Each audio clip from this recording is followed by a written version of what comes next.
Hello, this is SME TV. I'm your host, Angela Vithulkis, and this is our 5 in 5 show. That's 5 tips in 5 minutes from our experts, plus a little bit about them as well. Please remember to subscribe to our YouTube channel so you can support us and all SMEs, and you can like, share, and comment. Now, today we're going to ask a big question. How to charge what you're worth and get it. To answer that and other things, I'm sure, joining us today is with her 5 tips is international award-winning money marketing mentor coach. What do I say, Kathleen? You are all of those things. Welcome. Thank you for the welcome and the invitation. I'm delighted to be here. Look, this is something that I've been hearing for years from people in all sorts of industries, across all sorts of businesses, that they're not getting paid enough or they don't know how to charge enough. You've been doing this for decades. You've been working with clients for decades and showing them that they need to charge what they're worth and they've got to get it. You've got lots of success stories. But let's just discuss briefly, before we get to the 5 tips, why are people worried about charging what they're worth? Well, there's 2 sides to this. Because I am the money and marketing mentor, First of all, people don't understand marketing. They're not positioned or market ready, as I like to say, to be able to go out and then sell.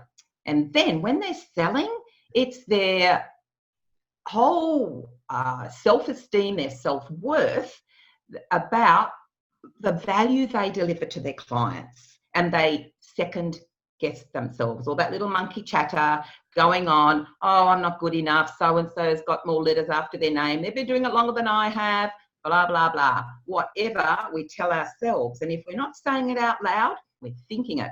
And is so it we've got this little... Is it self-confidence related? Is it that you know, sometimes we view self-confidence as being a little bit arrogant, perhaps, and that we might be projecting the wrong feeling about getting or winning a client or getting the business, or again, scared to charge what we're worth. Is it self-confidence or is it something else? It's a combination. The confidence really, especially women, hey, we have not had our own money for very long generationally. So we have a short history of financially well women. We don't have many good role models for women who have money.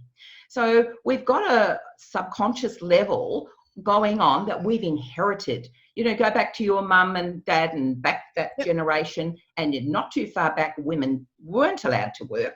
They were sold off with the goods and chattels if they married. They didn't have financial experience and acumen.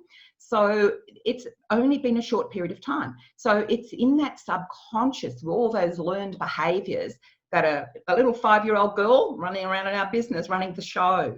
So particularly for women, and then a lot of guys as well, unaccustomed to putting their hand out and asking for the money. It's difficult, I guess. If you've been employed and working for someone, you're worth whatever it is they're going to pay you. Suddenly, if you branch out on your own and you're having to then invoice someone separately, you kind of second guess because you're not sure how that's going to be received.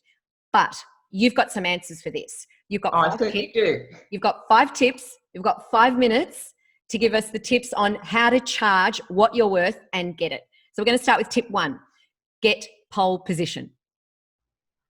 This is my very favourite. Why it's number 1? It's up there because many service-based business owners, they remain a generalist. They're trying to please everyone. They're trying to do everything, and it's exhausting.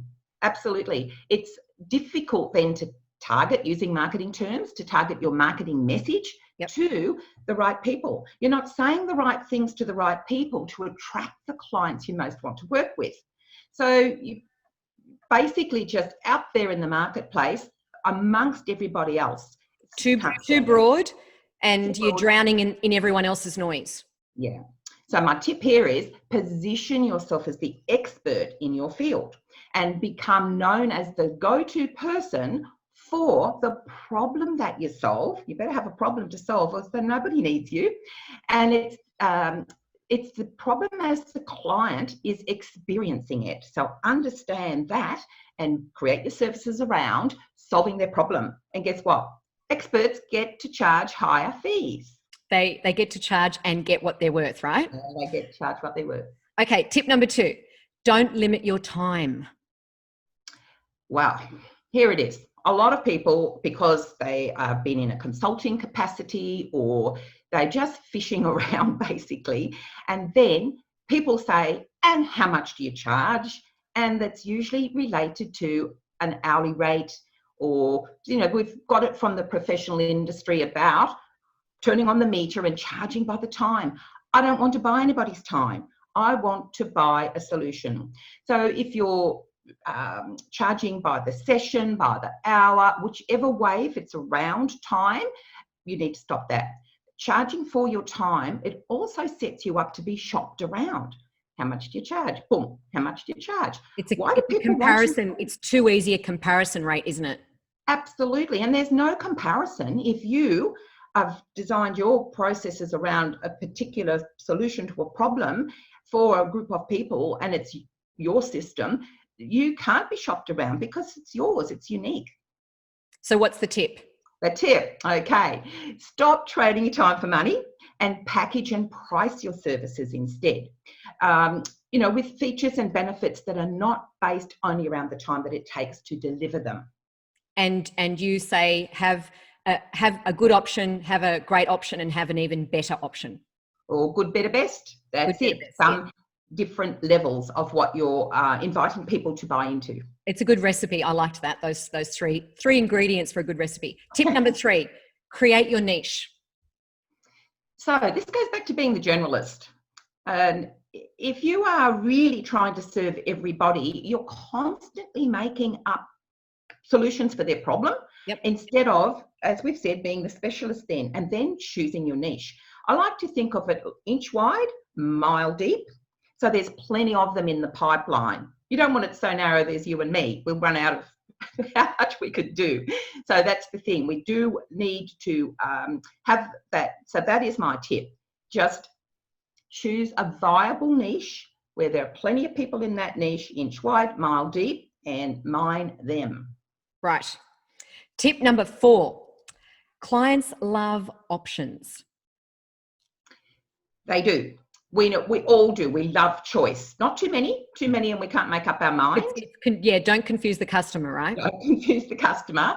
Really clear about what's involved when you're giving your clients options. So this is, I call it streamlining your services. Right. So those of us who've been around for a while, we can do so many things. And when people say, can you do this? And you go, oh, yes, I can. Well, you're off down some rabbit hole. Yep. So streamlining means you've got your ideal client, you've got that niche, you've got your processes around serving them with your system. And then that good, better, best that we're speaking to, you've got all of those. And that's where the client gets to decide at what level will they work with you. Not will they, won't they, but at what level. And of course, you can have different price points there, and a more budget level one, and then the high end, high care, high touch. And some people want that one straight up, and others will come along the way. So if we imagine that our business or our offerings is a plate, you can only fit so much on a plate and still have it all looking good. And so if you streamline what you're doing, you're part of that niche, you know what you're doing, you do it well, you keep your customer, you get more customers, and I think it becomes easier.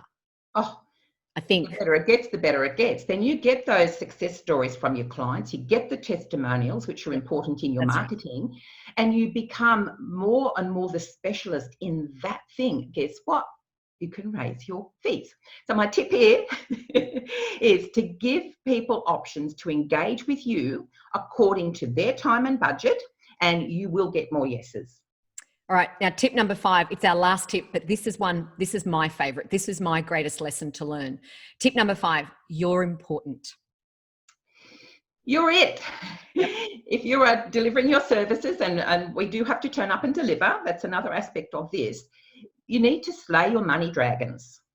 This whole how to charge what you're worth and get it, if you don't think you're worth it, it's really hard to hold your hand out and ask for the money. Yep. So I see people undercharging, they're over-delivering, they're overworking, then they're discounting. All of this, no matter where their prices are set, is driving their price point down, and it's taking up time that they could be serving more clients. Mm-hmm. So you are it. You are really important. It's you.